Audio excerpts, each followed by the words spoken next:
আয় আয় মহাজন, ওই মুরগিটা ভাত খাইছে 170 টাকা বিল হইছে। খাইলে ওই টাকা নাই, এখন কি করবো কন? খাইলে ওকে টেহা নাই। আচ্ছা স্যার যাইতে দে। আপনি কোন সাইরা দে, দেখেন না লুঙ্গি পরে আইছে, দেখতেই দেখা যায় চিটার পাটপানের মতো। আচ্ছা খাইছি তো, ছেড়ে দে।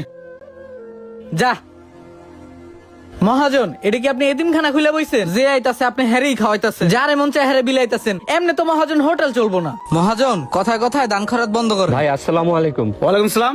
ভাই আমার বাড়ি হচ্ছে উত্তরবঙ্গে, ঢাকায় আসছিলাম একটা ইন্টারভিউ দেওয়ার জন্য। চাকরির জন্য ওদেরকে কিছু টাকা পয়সাও দিয়েছিলাম। ইন্টারভিউ দিতে আইসা দেখি ওদের অফিসটা তালা মারা ভাই। তো এখন এই মুখটা নিয়ে আমি বাড়িতেও ফিরে যেতে পারবো না। আর ঢাকা শহর যে থাকবো, থাকার মতো আমার কোনো জায়গাও নেই। পকেটে যা টাকা পয়সা ছিল সব খরচ হয়ে গেছে। একবেলা যদি খাওয়াইতেন খুব খুশি হইতাম ভাই। একবেলা ভাত খাবেন না? জি ভাই। রাব্বি বাইরে বিচ্ছে ভাইয়া পেট ভরে খাওয়াই দে যা।